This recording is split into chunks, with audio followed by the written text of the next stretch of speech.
أشرقت نفسي بنور من فؤادي حينما رددت يا رب العباد. أعوذ بالله من الشيطان الرجيم. بسم الله الرحمن الرحيم. إن الحمد لله نحمده ونستعينه ونستغفره ونعوذ بالله من شرور أنفسنا ومن سيئات أعمالنا. من يهده الله فلا مضل له ومن يضلل فلا هادي له وأشهد أن لا إله إلا الله وحده لا شريك له وأشهد أن محمدا عبده ورسوله. رب اشرح لي صدري ويسر لي أمري واحلل عقدة من لساني يفقهوا قولي. So if you remember, does anybody remember what we were talking about last time? Anyone? Migration, various stories. Yeah, Lessons we learned. we finished that. Then we spoke about something specific. The reason I'm asking is because this time, when we were in Medina, the khutbah was all about this. So I just thought that, we just did this in our dars. So we talked about the virtues of Medina, if you remember. Yeah, that was the last thing we talked about. So we talked about why Medina is special and how the Prophet ﷺ, he made special dua for Medina. And like I said, the khutbah in Medina this last Jummah, it was about the virtues of Medina. And he mentioned almost the same things that we talked about. Anyway, so like I said, now we're still on the way to Medina. And today what we're going to talk about is how the hijrah comes about. Obviously, this is where the Prophet ﷺ is born. This is where he's raised. This is where he has spent all his life. So this is not a place that he is eager to leave. This is not somewhere that he wants to get out of. Naturally, wherever you spend all your, especially your what they call your formative years, or your where you grow up is where your home is. Nowadays we have this whole concept of passports and nationality. And so you have people who, for example, grew up in Pakistan and then they move to Canada and they become Canadian. But if you really ask them where they're from and where they feel they belong, they will always feel they belong to Pakistan. They won't feel that they are Canadians or, from Toronto or wherever they've moved to, right?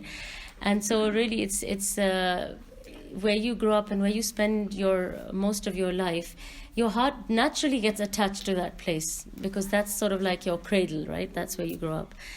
So this is obviously a place which is very beloved to him, and that's why hijrah has got so much reward and so much ajr, because it's a difficult thing to do, and if it's done for the right reason, it carries a huge amount of reward.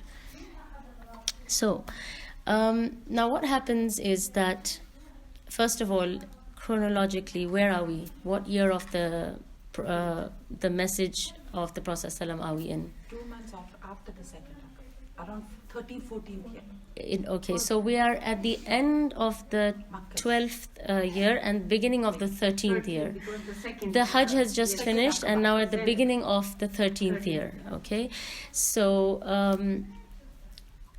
for about, say, 3 months or so, Muslims have been getting out of Makkah because of the situation in Makkah. It's very difficult for them, so they are just trying to get out of Makkah, and they have not all gone out in a huge group because there will be more problems like that. So they have gone out in twos and fours and twos and fours. So we've talked about the hijrah of some of the people, right? We talked about Salama, we talked about the hijrah of Umar ibn al-Khattab. And similarly, a lot of the other Muslims have moved. And we also said that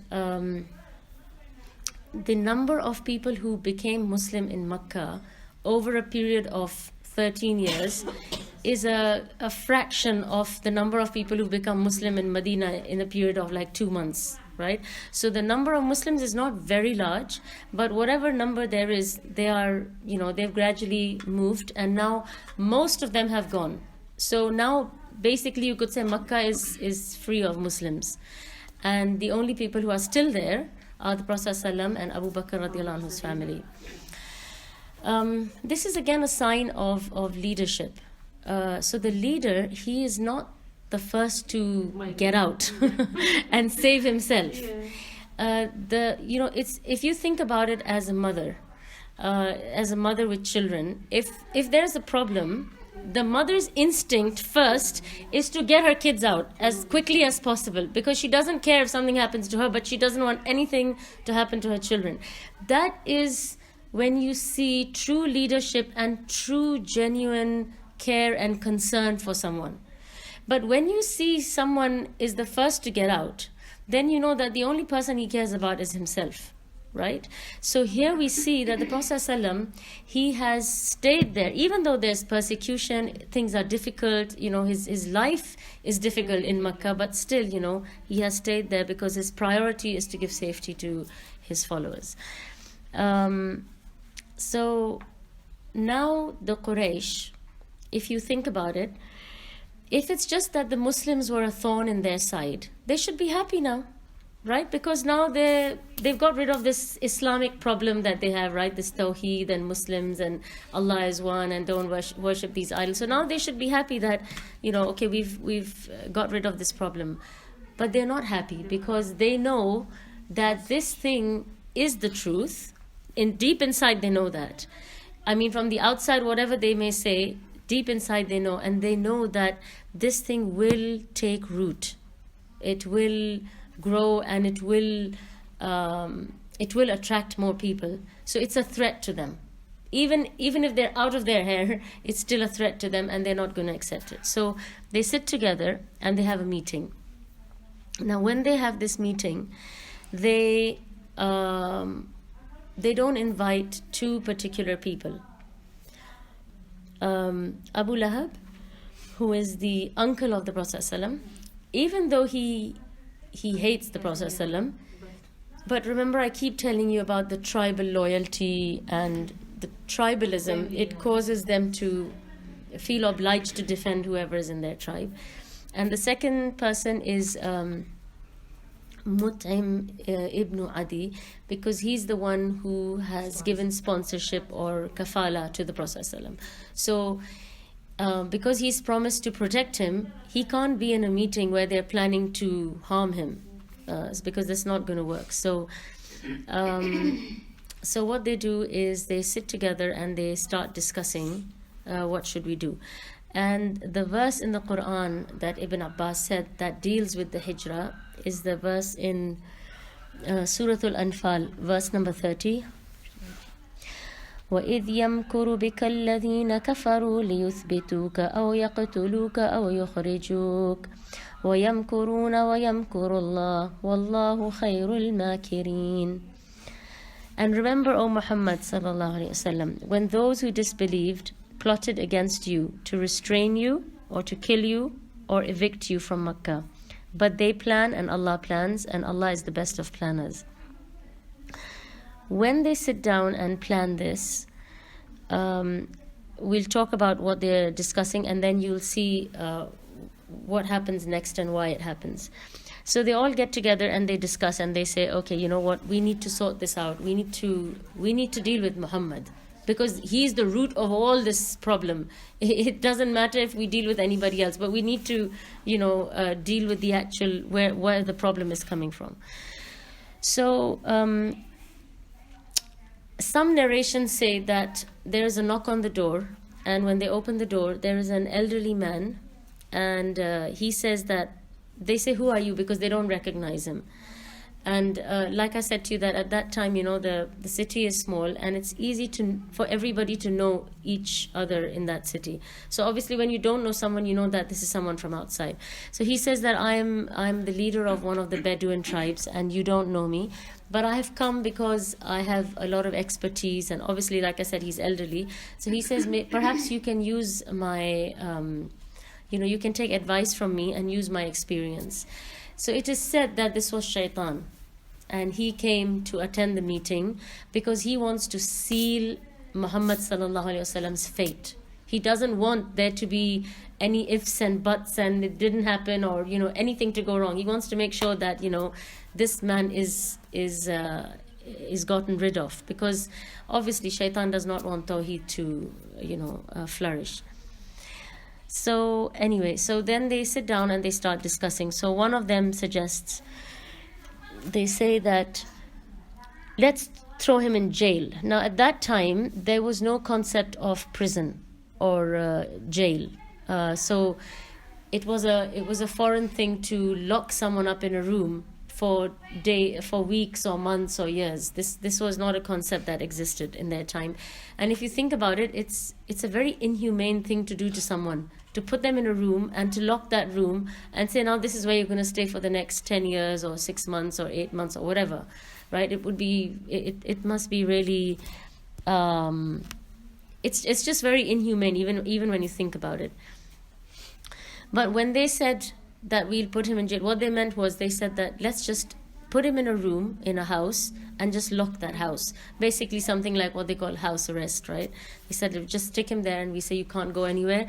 And, because they want to stop his dawah, they want to stop the effect he has on people. So they said, let's just do that and shut him up. So when they suggested that, the people, they said no. They said, that's not going to work. And it is said that this man, who apparently was shaitan, he said no. He said that his message will still get out. His his dawah and his the impact he has on people, it will still exist, and people will still be affected by him. So that's not going to work. So that's the first thing, that Allah mentions in the Quran as well, in the ayah, لِيُثْبِتُوك, to restrain you, to sort of put you in one place and to tie you up. The other thing they suggested is, they said,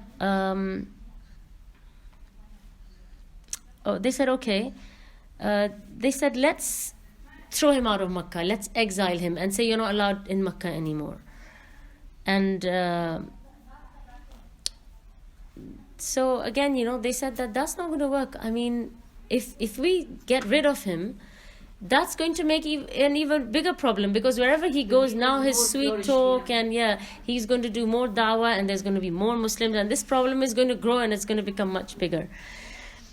So that's not going to work either. Now, there's one thing that is on everyone's mind, but they're too ashamed or embarrassed to say it, to kill him, right?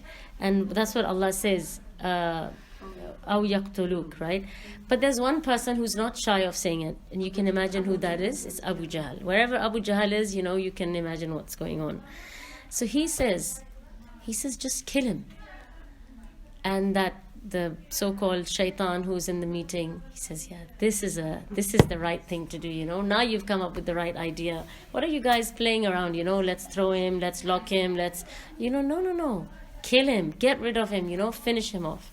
In some books, it's mentioned the name as well. The shaitan, yes, Jalil. Maybe, I think he gives a name as well. So then, now the problem with killing him is that you can't have a member of a certain tribe killing a member of another tribe without there being a full-out battle between the two tribes. So you can't have that. So they said, so what Abu Jahl suggests is that he says, let's get one young man from every clan, and they all go together and do this heinous crime, so that the blame doesn't come on one person. And obviously now the tribe of Hashim, they cannot fight all the tribes. It cannot be one tribe against 7 or 8 tribes. So they will have to accept blood money and settle the matter. They will not be able to resort to fighting. So that seems to be the most sensible thing to do. That everybody goes and kills him, and then the Banu Hashim, they will have to accept blood money, and that's very easy for them. They can all collect it together and they will give it to him, and they will have got rid of the problem. But like Allah says, وَيَمْكُرُونَ وَيَمْكُرُ اللَّهُ وَاللَّهُ خَيْرُ الْمَاكِرِينَ. Why does the order for hijrah come? Because of their planning. So while they are planning this, Jibreel comes to the Prophet ﷺ and he tells him, now is the time for you to leave. That's how that time for hijrah is determined, by their plotting and planning.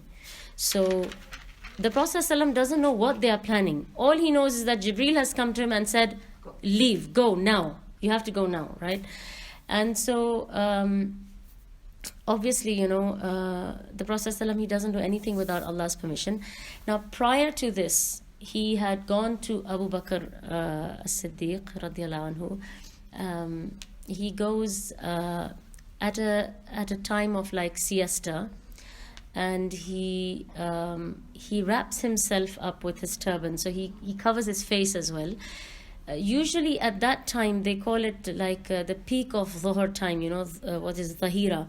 It's very, very hot at that time, and in most countries where it gets that hot, they have something called a siesta, where people take a nap. They take an afternoon nap, and that's why you have like the split shift of work, because it's too hot to be out and working at that time. So people usually nap at that time. So most people are indoors at that time. No one is really outside walking around, because that's like your rest time. But still, he wraps himself up so that no one recognizes him, and he goes to Abu Bakr radiallahu anhu's house. And as he enters, so Aisha radiallahu anha, she's narrating this. She was very young at that time. She was about 6 or 7 at that time. But she remembers, and she said that, we saw this man approaching who was all covered up. And she said, then we recognized that it's the Prophet ﷺ, because he used to visit them every day. So they were really familiar with him, his shape and everything. And then she said that when he came in, he said to my father, he said, get rid of everyone. He wanted privacy, but he just wanted to speak to Abu Bakr radiallahu anhu in private. Now in those days, the houses, even if you're a rich person, you did not have like bedrooms like we have today. For example, if I want to speak to my husband in private, I can just lock my door and tell everybody to go to another room, right? And no one will be able to hear me and my husband in terms of whoever's in the house. But in those days, your house was split into compartments. It was not bedrooms. Yeah, so there would be like curtains to separate, or maybe like short walls to separate areas. But I think more or less you could hear what's going around in the house, So he said, tell everybody to leave. And then Abu Bakr radiallahu anhu, he said to him, it's no one but your own family. So at that time, Asma was in the house and Aisha was in the house. Just a side note, Asma's mother was not a Muslim. So Abu Bakr radiallahu anhu had divorced her. Aisha radiallahu anha's mother, when he married her, she was a Muslim, and he married her. So she is the wife who he had at that time. Asma was much older than Aisha radiallahu anha. So like if Aisha was 6 or 7, Asma must have been over 10 years older than her. Like she must have been 15, 16 years older than Aisha radiallahu anha. So she does a lot of the preparation, because she's like almost like an adult, whereas Aisha is very young. So Abu Bakr radiallahu anhu, he had 4 children. He had, his eldest was Asma, then was his son Abdullah, then was Aisha, and then they had another little sister called Kulthum, but she was born after the death of Abu Bakr. So his wife was pregnant, and he said to Aisha that look after your sisters. And so she said to him, she said, sisters? She said, I have a sister. He said, no, you will have another sister. And he told her that your mother is expecting. And he said, I have a feeling that it will be a girl. Allah subhanahu wa ta'ala gave him that information. And then he passes away. And 8 months after he passes away, she gives birth to a girl. So these are the 4 children that he had. Okay. So yeah, when he goes to, then he agrees to speak to Abu Bakr radiallahu anhu.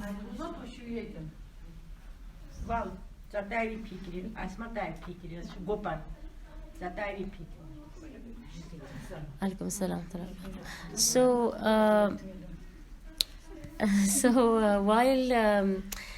while the people are in the house, the Prophet ﷺ, he agrees to speak to Abu Bakr radiallahu anhu, and he tells him, he says, I've been given the permission to migrate now. I've been given the permission for hijrah. So until now, he was not given the permission.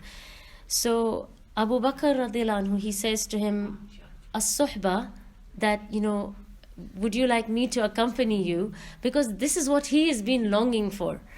And the Prophet ﷺ said that he hopes that, that's what he hopes as well, that Abu Bakr will be given permission to migrate with the Prophet ﷺ. And I think you wanted to say about Asma, I mean, the two-waist lady of... I Yes. think you wanted to say that, right? no, That you went to Abu Bakr. I was going to come to that a little later, but I can Okay. mention it now. When Abu Bakr, before he became Muslim, he owned about 40,000 dirhams. Okay. At the time of migration, he has 5,000. And at that time, this is a very, very large amount of money. And all of it has been spent fi sabilillah, right? To free slaves, to do this, for the sake of Allah and in the path of Islam. And now, this 5,000 that he has, he takes all of that. Asma quickly packs up some food for both of them. And that's when she hasn't got anything to tie the food with. So what she does is she takes off her waist belt. So let's say it's this thick and it's long. So she tears it in the center and she tears it all the way down. So she splits it basically into two belts.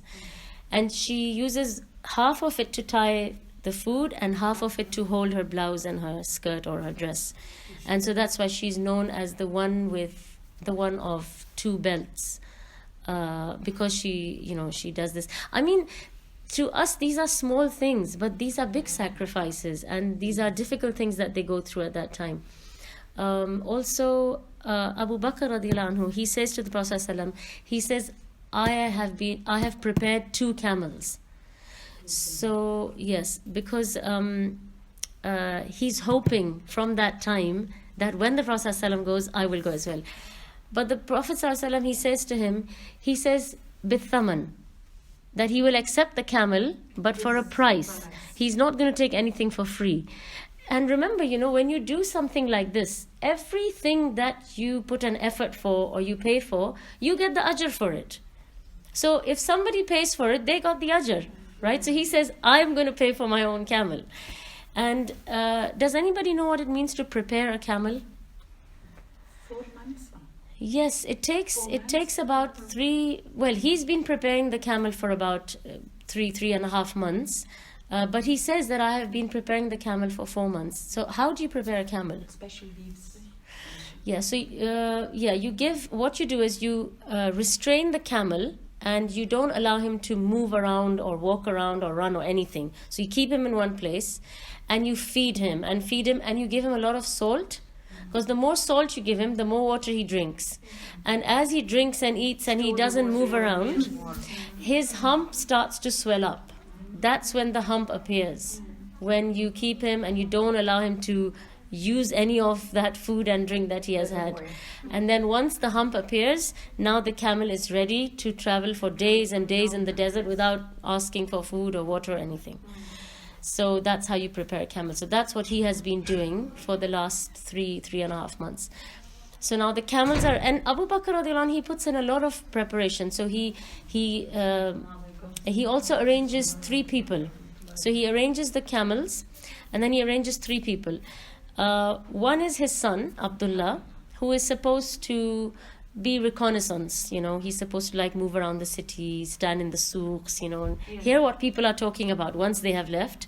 Then there is Servant of Abu Bakr. there's a slave of Abu Bakr's, bin Fuhaira. His name is Amir bin Fuhaira, yeah. And what he does is he frees him. So now this slave, he feels some degree of loyalty towards Abu Bakr radiallahu anhu, because he was a slave, but he's been freed.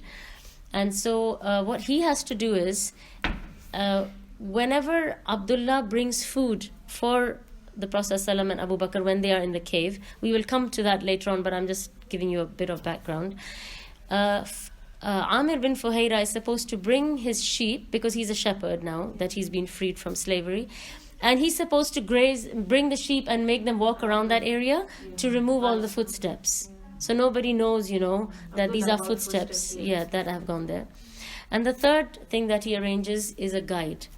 And his name is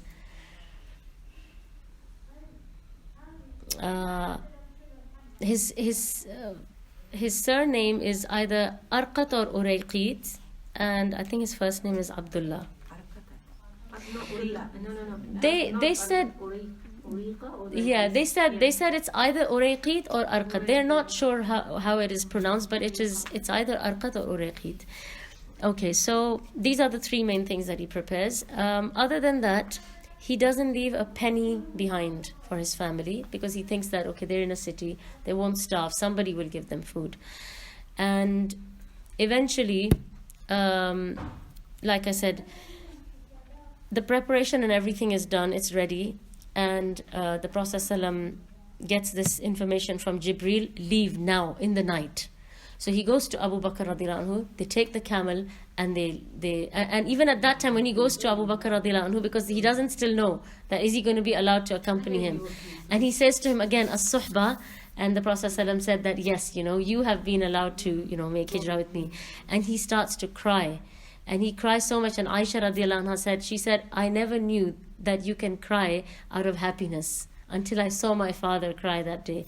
And the thing is, right, that this is not a small thing, and it's not out of hype.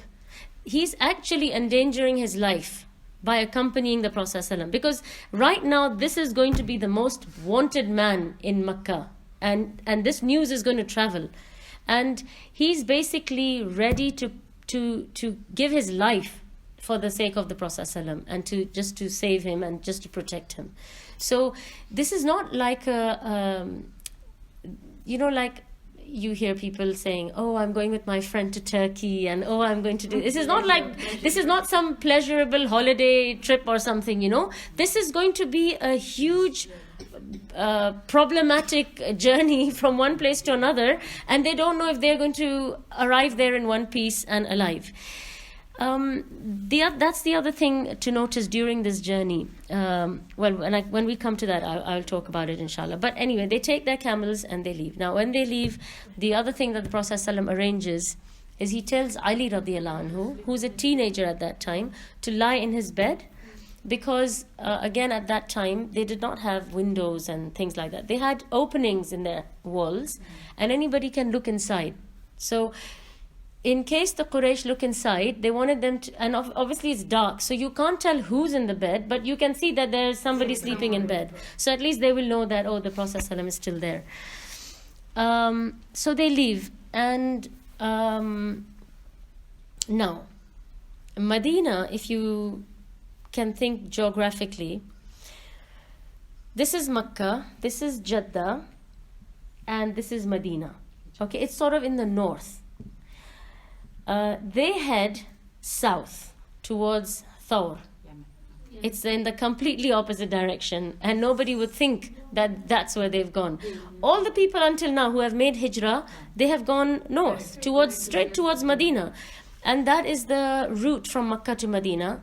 However, interestingly, in the recent days, even the Saudi government realized that this is a better route to take to go to Medina, to come south and then go up north. And the new highway which goes from Jeddah to Medina is called Tariq al-Hijrah, because it's exactly that same route that the Prophet ﷺ used.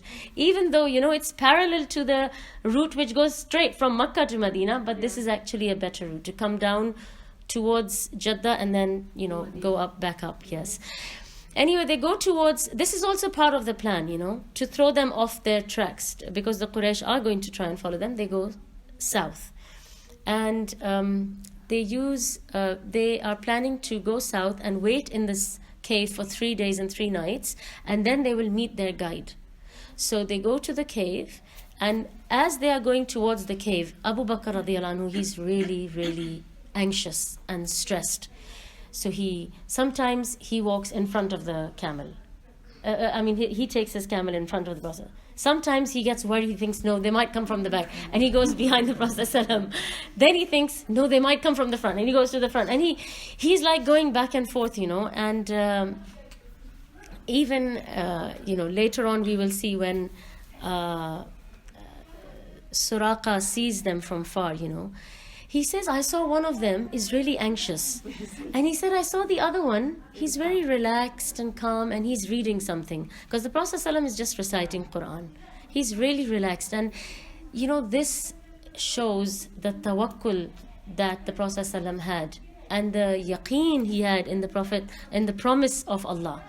He knew that Allah subhanahu wa ta'ala will protect him, and Allah will get him there, and Allah will establish the deen. He knew Allah's promise is true, and Allah subhanahu wa ta'ala has strengthened him. How do you think? Sorry? Yes. In the Quran, what has Allah showed him? No, what is it that Allah tells him about in many places in the Quran?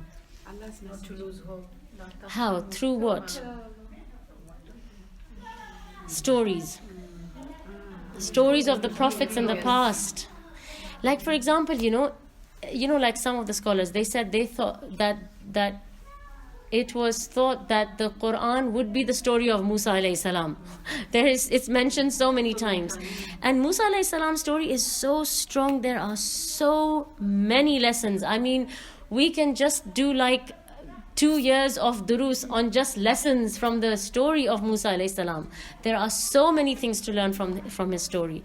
So one of the things that you see in Musa alayhi salam's story is that Allah tells the Prophet ﷺ how Fir'aun, okay, he's so strong and powerful, and he tells everyone, I'm Allah, worship me, I'm your Lord. And he enslaves Bani Israel. They're so humiliated, they can't even lift their heads up. They have such a hard time with Fir'aun. Who would ever think that Bani Israel will inherit the lands and the rivers and the palaces of Fir'aun? Who would ever think that tables are going to turn like that, right? But it happens. When Fir'aun is drowned, Allah says in the Quran that this exodus has moved, but it is the Bani Israel who inherit those lands later on. So what these stories are showing is that when Allah subhanahu wa ta'ala has promised you something, it will happen. Just give it time, just be patient. And the Prophet ﷺ has a lot of tawakkul in that. I'm just thinking, after Salah, is it okay to continue for you guys? It's okay, he can handle if I just talk to you guys for another 10-15 minutes. If it's okay with you all, okay? Yeah, all right. Yeah, inshallah. Bismillah, alhamdulillah, wassalatu wassalamu ala rasulillah. So as he is walking out of Makkah now, this is obviously it's a painful moment for him, because this is his home, this is where he grew up, this is where all his memories are.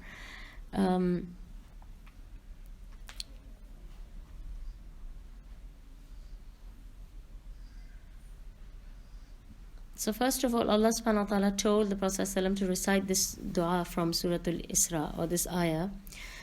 وَقُلْ رَبِّ أَدْخِلْنِي مُدْخَلَ صِدْقٍ وَأَخْرِجْنِي مُخْرَجَ صِدْقٍ وَاجْعَلْ لِي مِن لَّدُنكَ سُلْطَانًا نَصِيرًا. And say, my Lord, cause me to enter a sound entrance, referring to Medina, and to exit a sound exit, referring to Makkah, and grant me from yourself a supporting authority.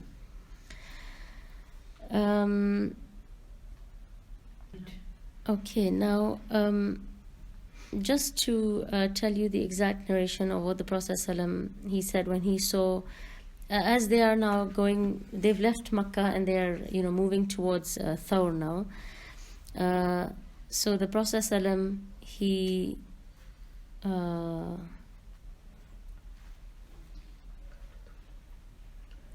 where is that?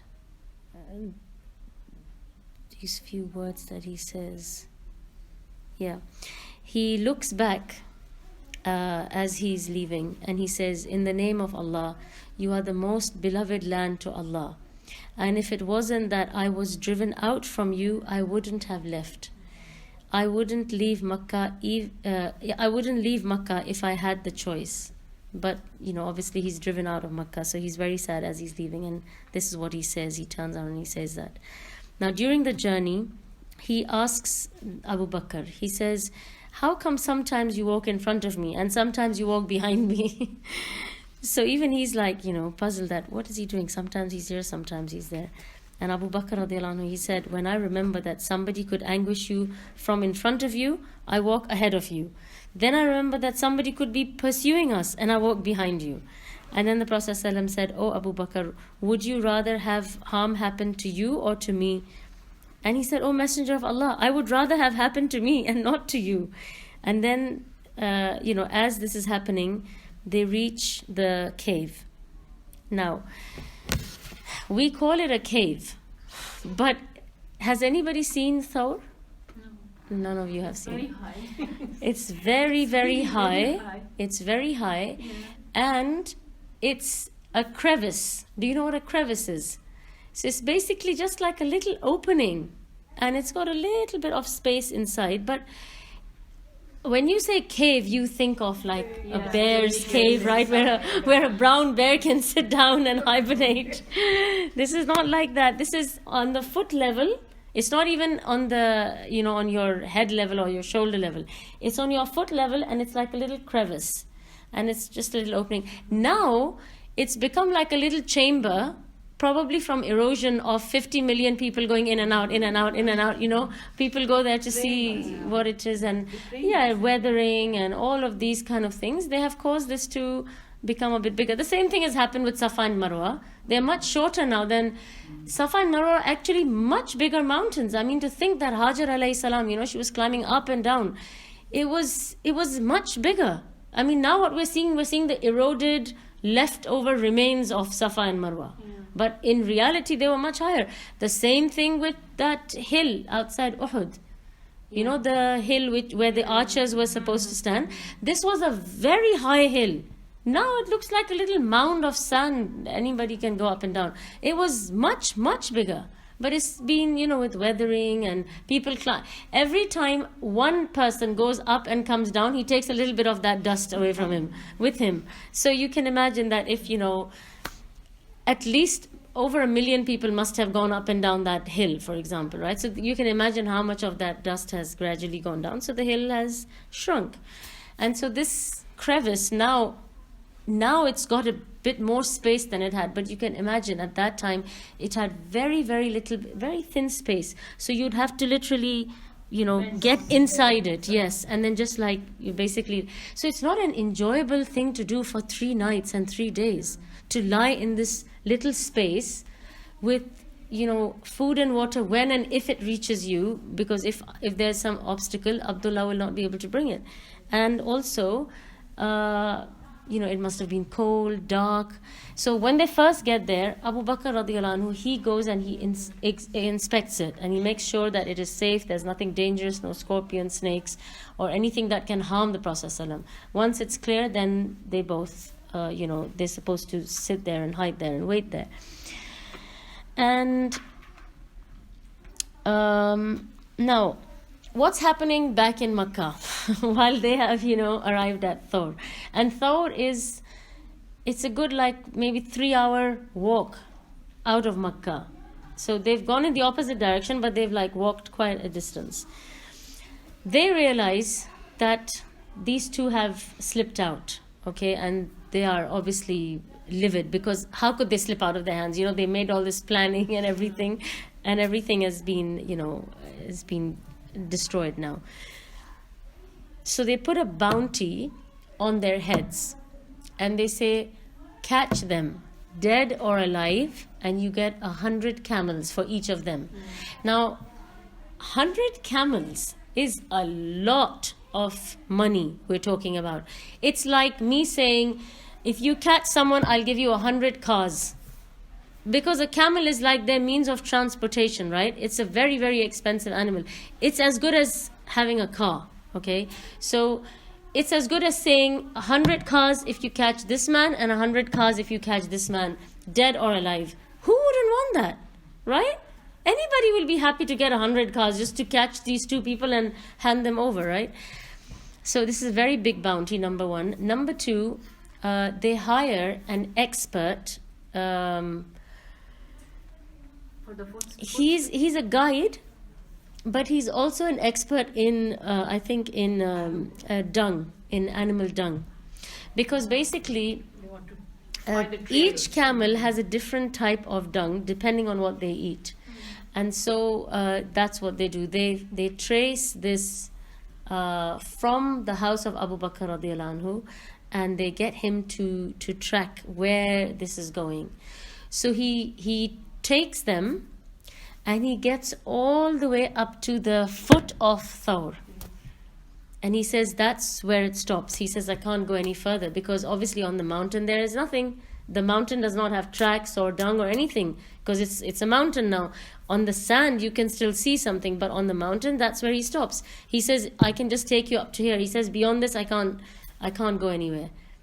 So they get really confused. Now they go up the mountain. That's when Abu Bakr says that he sees Umayyah bin Khalaf, he sees Abu Jahl. Because you're wondering that, how did they get up to this mountain? So that's when they are looking around, and that's when Abu Bakr, he says that if they would just look at their feet, they would see us. But who would think that there will be two adult men in a little crevice on the lower part of the mountain, right? So it probably doesn't, and of course, like Allah subhanahu wa ta'ala, of course, He protects them. And it seems when they look, there is a spider's web that's blocking that opening. So that makes them even less suspicious that it's impossible that anybody would be there, because there's a web closing it off. And that is a bit of a dodgy narration, yes, so I wouldn't mention that.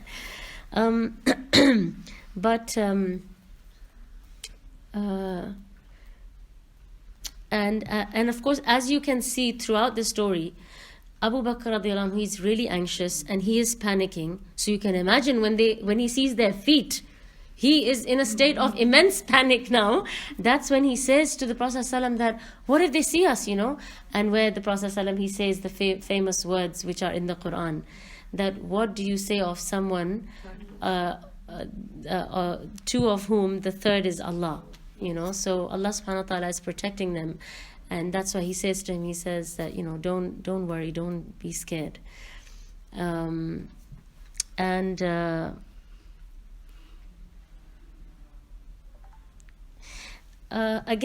extracting from the story of Musa alayhi salam, a lot of the times, even in our own lives, the test that we go through is just to strengthen us and to strengthen something inside us. It does not necessarily mean we have to show our muscles. Okay, now what do I mean by that? Like, for example, what happens with Musa alayhi salam? He takes the Bani Israel, he brings this whole exodus of people, and they're running away from Egypt, from Pharaoh, and they get to the river. Now there's the river in front of them and the army of Pharaoh marching behind them. It's definite death and destruction for them. There's no way they're going to get away from it. Either they will drown or they'll get killed by Pharaoh. So either way, it's imminent death for them, right? But when they say to Musa alayhi salam, right, that what have you done, we're going to be finished, we're going to be destroyed now.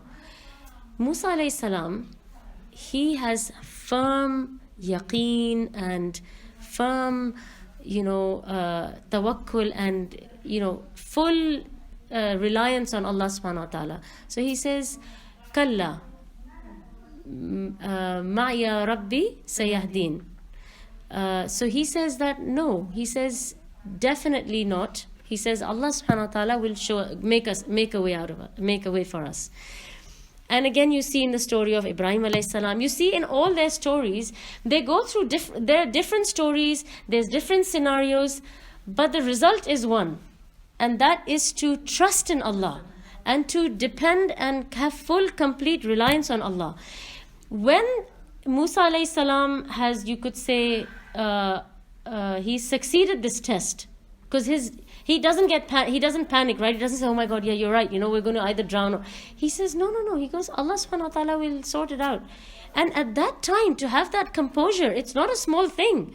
To see Pharaoh's army marching towards you and the sea in front of you, and to say, no, it's okay, This is what my husband says about me, even my children, they say, Mama, what's the matter with you, because they're panicking about something, and I'm saying, no, don't worry, it'll be all right.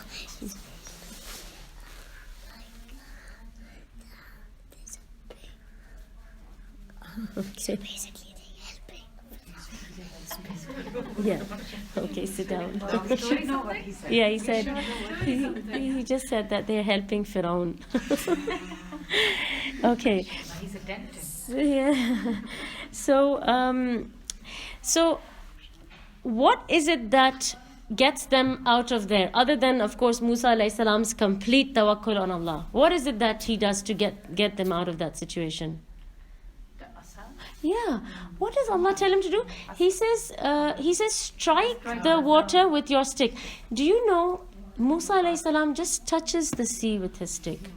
It's not anything big, there's no explosions and some, big creatures flying in to help. There's nothing dramatic. The dramatic thing that is happening inside. That's where the dramatic big thing is happening. Where you see some huge musibah coming on your head and you think, I've got it. Allah subhanahu wa ta'ala has it under control. I don't have to worry about this. That is where the big thing is happening. He just touches the sea.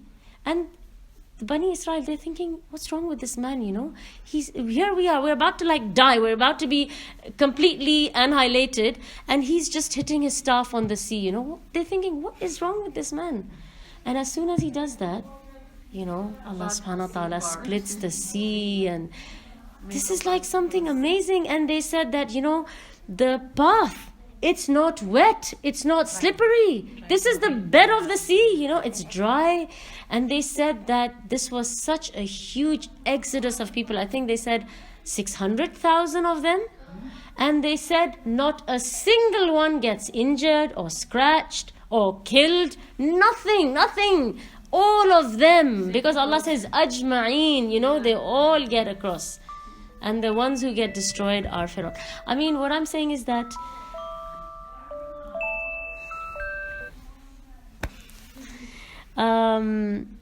it's the smallest things that will save you, because the big things have already happened inside. That's where the big change has to happen, where you have to have full trust in Allah subhanahu wa ta'ala. What happens in the Prophet ﷺ story? The thing that you could say saved them was a spider's web. Who would think a spider's web would do any benefit for anyone? It's the most annoying thing to have spider's webs, Once it gets onto you, you can't get it off. You try all sorts of things, It's like this. And this is the thing, nobody knows the armies of Allah, وَمَا يَعْلَمُ جُنُودَ رَبُّكَ إِلَّا هُ, Only He knows what it is that He uses as the thing that is like you could say, we're calling it army, but you know what I mean, right? That it's the thing that you could say solves the problem. It's like the smallest thing that you would not even think about. And it's not a big thing, because again with Ibrahim alayhi salam, when he has to slaughter his son, the battle has taken place inside. Once that is accomplished, and he has made it is clear for him that the most dearest thing to him is Allah. It's not his son, it's not his wife, it's not anything else. Once that is done, then whatever happens after that is everything else is small and easy. It's not a big thing. And the same thing with us, in our lives. The main focus of the battle is inside us. All the things that are happening around us, somebody died, somebody lost his job, somebody lost this, something happened here. These are all like problems and musibahs, they're all tests. But that's not the thing to focus on. The thing to focus on is what is going on inside you. How are you reacting to this thing? How do you feel about this thing? How do you feel about Allah when this thing is happening? That is where the real thing is taking place. Anyway, so, and Allah says in the Quran, Inna awhana al-buyuti labaytul ankabut. Allah says the most feeble of houses is the house of the spider. That's why I gave you the example of the staff. He just strikes it lightly. Who would think that that's going to cause the sea to split and, all these big things to happen? So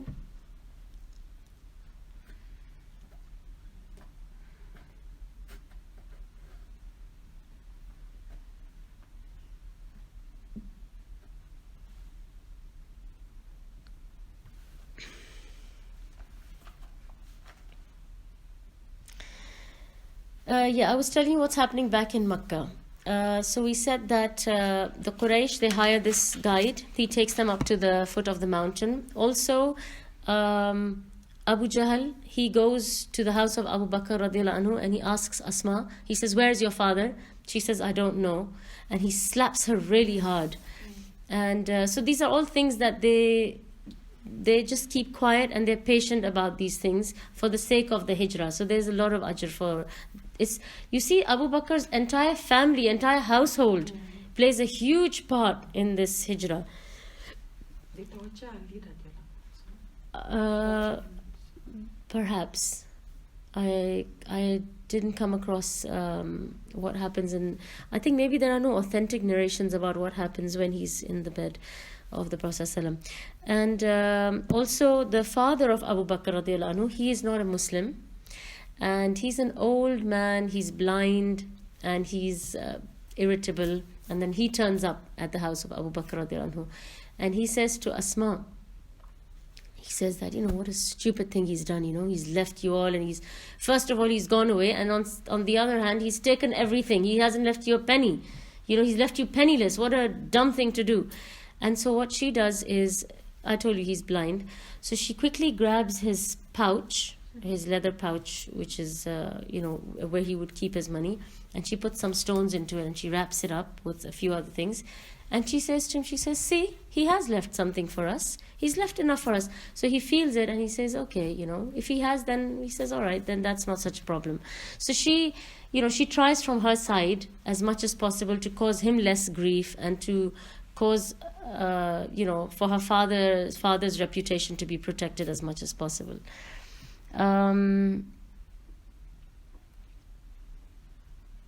Okay, so these are some of the main things that I can recall that I wanted to tell you about the first part of the hijrah. And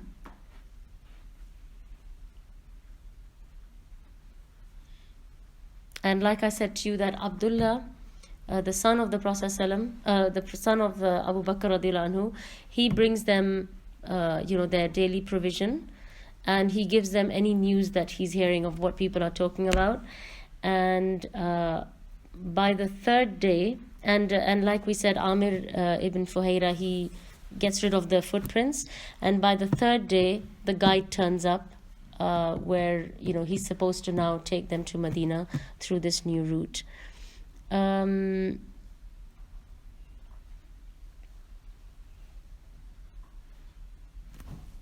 And inshallah, if you like, we can stop here, because now during this hijrah there are just two stories that I wanted to tell you. Oh, Bismillah, there's a man. wants to just clean up and make sure the masjid is. Okay. So he's not going to lock us here.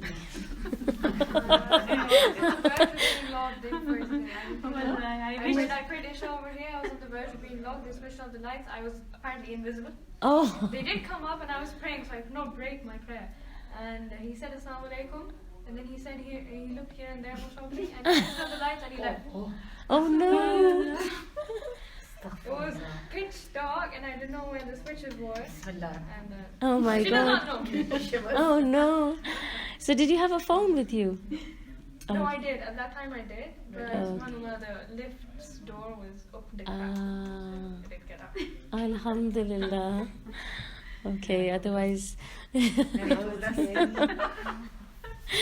Okay, but at least if we got locked, we're all together. So it's not as bad as your situation where you were alone. So, okay.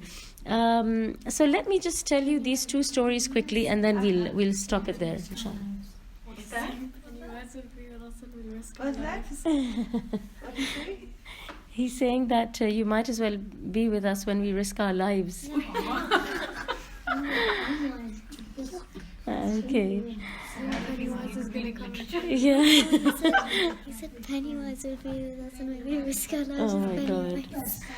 Okay. So the two stories that I want to tell you is one about Suraqa ibn Malik. So basically, I'll make it quick, inshallah. Suraqa was the leader of one of the Bedouin tribes, and he was sitting with his people, and now word has got out that the Quraysh are after these two people, and there's a big bounty on their head. So what happens is, I think Suraqa is narrating this story himself, because eventually Suraqa becomes Muslim, okay?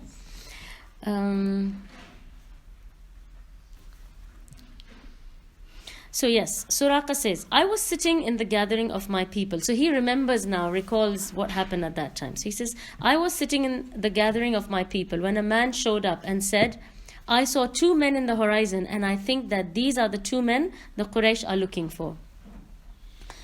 I told him, no, these two men were here a while ago, they just left. And he said, I told him to deceive him, because he wants the camels. He doesn't want this guy to get the camels.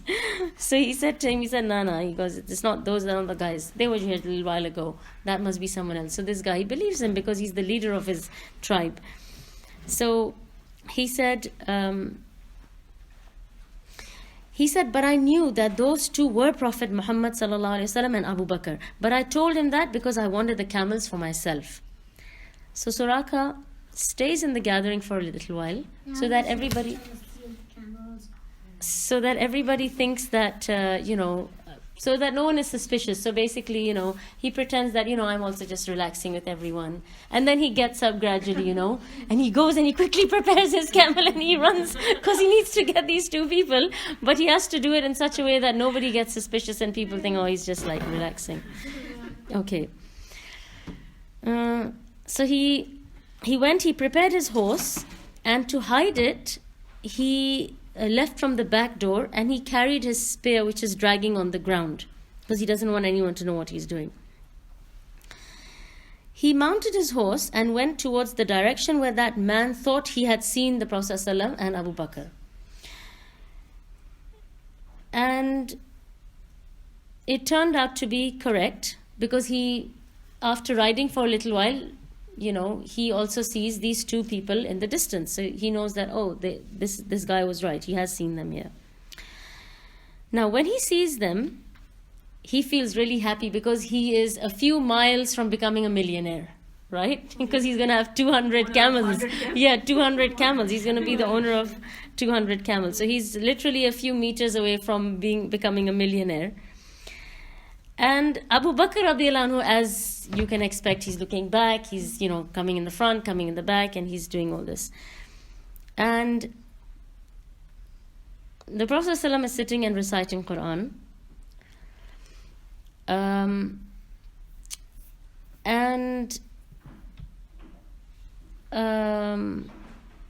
The Prophet ﷺ was very confident, and he knew that they will get victory, so he's not stressed. Abu Bakr radiallahu anhu is stressed. I also wanted to give you the example of, their tawakkul was so strong, and they had so much yaqeen in their dua. This is one of the qualities that I think we seriously lack today, is making dua with yaqeen. We make dua, but inside we know this is not going to happen, but we ask Allah anyway. We should not have this attitude. We should ask with yaqeen, with confirmation that we've asked, now it's going to happen, inshallah. So for example, when the Sahaba would go for Salatul Istisqa, they would cover their courtyards with something, because they knew that as soon as they're going to make dua, it's going to rain, and then our things are going to get wet, so they would cover everything and then go. They had so much confidence, that if you ask Allah, Allah will give you. Whereas us, we ask with this preconceived notion that we are not going to get it, but we'll ask anyway. So we should ask with, yaqeen. Yes, confidence and certainty that, certainty that Allah will give it to us. Now, so Abu Bakr radiallahu anhu said to the Prophet ﷺ, someone is following us. Because you can imagine, he's alert. Now he's detected that there is somebody behind us. So the Prophet ﷺ made dua. And what happens is that the horse of Suraqa, it sinks in the sand, and he throws Suraqa off himself. And Suraka is really like shaken up and confused. And he says, this has never happened. This horse has never done that to me before. So he's really confused and puzzled. So anyway, he thinks, okay, maybe, something's happened. But he's really desperate to get these 200 camels. So he gets back onto his horse. And he continues pursuing these two people. Then he says, a second time, the same thing happens again. The horse sinks and he throws Suraka off. And he falls down. And Suraka is really confused, but he still gets back on. Now the third time, he said, a cloud of dust exploded in front of my face. And he said, the same thing happened. The horse sinks and this cloud of dust explodes in his face and he falls down. And he says at this point, he said, I knew that this man is supported by Allah. Because this is a very, very strange thing that's happening to him now. And so he realizes by the third time that he's fallen off the horse, he is very close to them now, where they can hear him if he speaks. So he calls out to them and he says to them, look at the way Allah subhanahu wa ta'ala can turn tables. Today you can be pursuing someone and tomorrow you can become the pursued. So he's actually chasing them to catch them. And now look at what he says to them. He says to them, please give me peace, safety. Now he's asking them for safety. He's the one who was going to, take away their safety, and now he's asking them for safety. And he says to them, he says to the Prophet ﷺ, he says, write for me a warrant of security, because he knows. See, he's so smart, mashallah. You can see how he's thinking ahead. He can see that this man is being helped by Allah, and he also can foresee that this man will be successful and he will conquer everybody. So he says to him, give me safety in writing, because he knows tomorrow when he conquers everybody and everything and I get caught, at least I'll have this, parchment which says that I'm safe. So So the Prophet ﷺ, he orders Amir ibn Fuhaira to write a warrant, which he writes on a piece of tanned leather. Obviously, there's no paper and pencil in those days. On a piece of leather or on a piece of bone, he writes down that Suraka is safe from, and he obviously it's from the Prophet ﷺ. And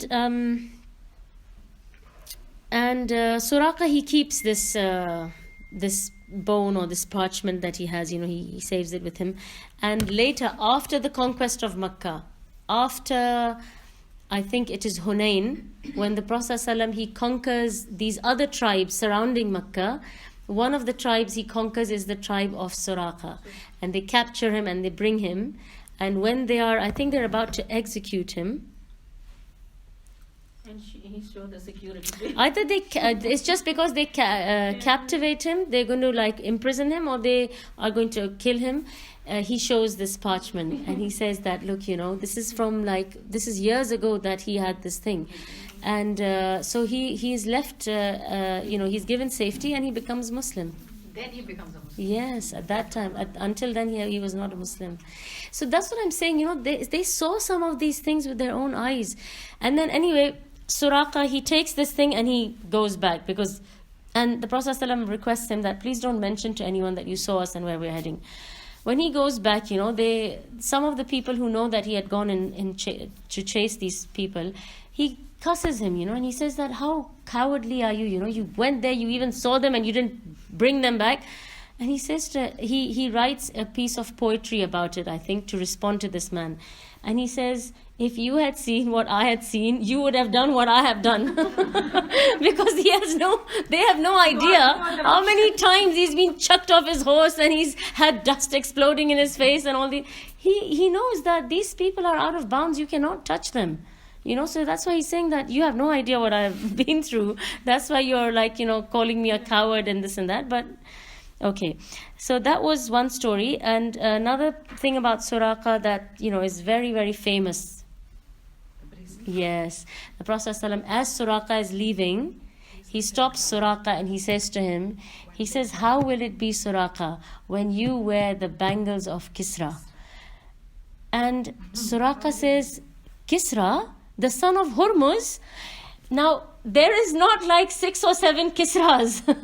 It's like saying, how will it be when you wear the bangles of Donald Trump? And you say, Donald Trump, the president of USA. Now, it's not like there are 6 or 7 of them, but it's just a sign of like disbelief, that you're thinking, what? Are you saying what I'm hearing? So he says, Kisra, the son of Hormuz, because he's thinking that, the king of Persia was a force to reckon with.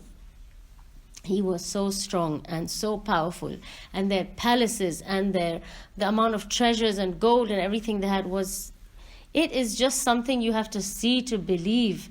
And how it all comes crashing down is amazing. And when finally they open Persia and they capture all the treasure, etc., and it's sent to Umar ibn al-Khattab. It happens during the Khilafah of Umar radiallahu anhu. The Prophet ﷺ has passed away.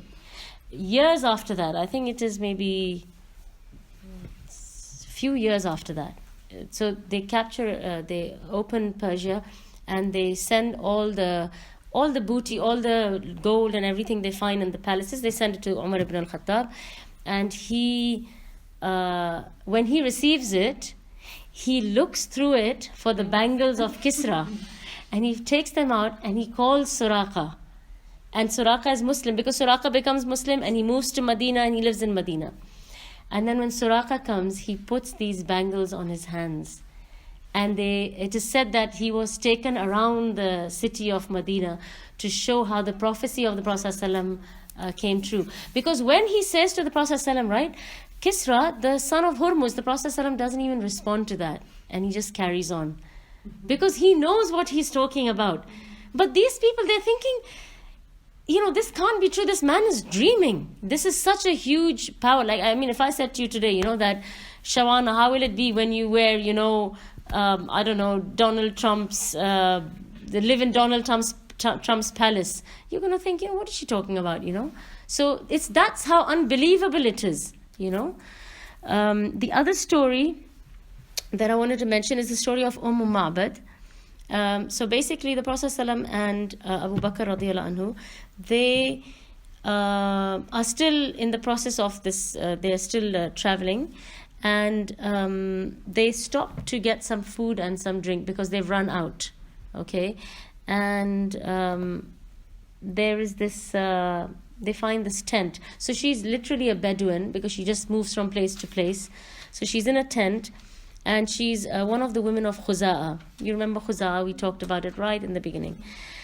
And she was a very generous woman. She was elderly, and anyone who would pass by, she would feed them. And when the Prophet ﷺ and Abu Bakr radiallahu anhu reach there, they say to her that, can we buy some provision from you? They're not coming to beg or ask for anything. They say, can we buy something from you? And she says, if I had something, I would have given it to you. But she says, I really don't have anything. And her husband has gone out to find food. And so the Prophet ﷺ, he notices that there's a little goat, you could say, in the corner of the tent. So this goat is beyond its time. He doesn't have any milk, he doesn't have any youth, he doesn't have much, probably doesn't have much flesh. He's very old, and he's not even grazing or anything outside. He's in the tent. They will probably slaughter him and eat him when they want to have meat. So the Prophet ﷺ says to her, he says, will you allow me to milk that goat? So she sort of laughs, she says, you want to milk that goat? She says, you're most welcome to, but she says, this goat is finished, is beyond its time, He doesn't have anything. If he had something, why would my husband go out to look for food and milk? And she said he has nothing. But he says, will you allow me to, She says, yeah, sure, if you want, you can do whatever you want to do, but, this goat is not going to give you anything. So the Prophet ﷺ, he makes dua, and he puts his hand under the udder of the goat, and the udders fill up with milk. And then he tells Abu Bakr radiallahu anhu to milk the goat. And they get so much milk that it's foaming in the bowl that they collected in. And Abu Bakr drinks to his fill, and the Prophet ﷺ drinks to his fill, and then they leave the rest for Ma'bad and her husband.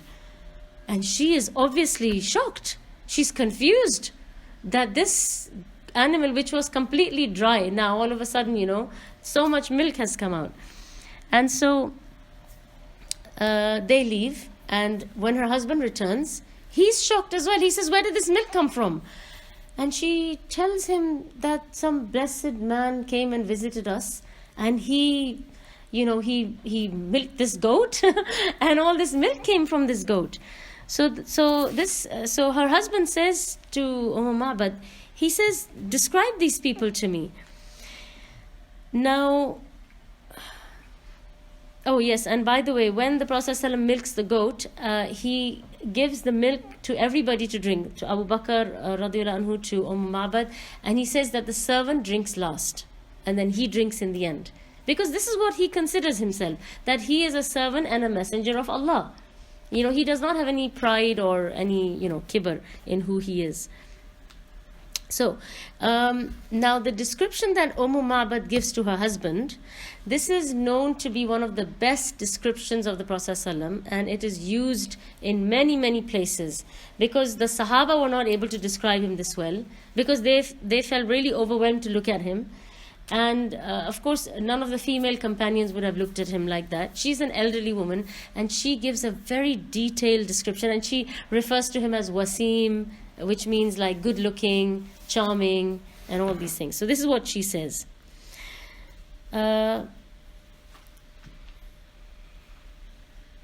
She said, "I saw him to be a man of evident splendor, fine in figure, his face handsome, slim in form, his head not too small, elegant and good looking, his eyes large and black, his eyelids long, his voice deep, very intelligent, his brows high and arched, his hair in place, his neck long, and his beard thick.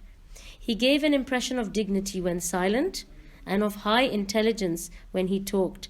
His words were impressive, and he was decisive, not trivial, not trite. His ideas like pearls moving on their string." So you can see his speech is very measured. It's not, like we hesitate when we speak and we get stuck and we get confused. It's very clear, it flows, and it's he's decisive. He knows what he's saying. It's like he's not confused. He knows where he's going, what he's saying.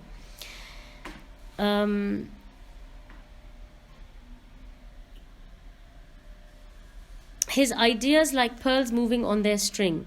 He seems the most splendid and fine-looking man from a distance, and the very best of all from close by. So from far he looks really amazing and handsome, and when you come close he looks even more amazing. Medium in height, the eye not finding him too tall nor too short, a tree branch as it were between two others, but he was the finest looking of the three, the best proportioned. He was the center of his companions' attention. When he spoke, they listened well, and if he ordered, they hurried to obey. A man well helped, well served, never sullen, never refuted. This is the description she gives of him and of the people around him, and how they are, you could say, mesmerized by him, and they are ready to serve him, and they pay attention to everything he says. So her husband says, "This man must be Muhammad, the one who Quraysh are pursuing. If I meet him, I will pledge allegiance to him and become Muslim." And eventually Ma'bad and her husband, they both become Muslim. Yeah. And so that's why this is her description of the Prophet ﷺ. And there was something else I was going to mention about. I can't remember, but yes, anyway, so with that, inshallah, we'll stop here, inshallah, and then next time we will talk about the lessons from Hijrah. وسبحانك اللهم وبحمدك أشهد أن لا إله إلا أنت أستغفرك وأتوب إليه. وآخر دعواهم أن الحمد لله رب العالمين.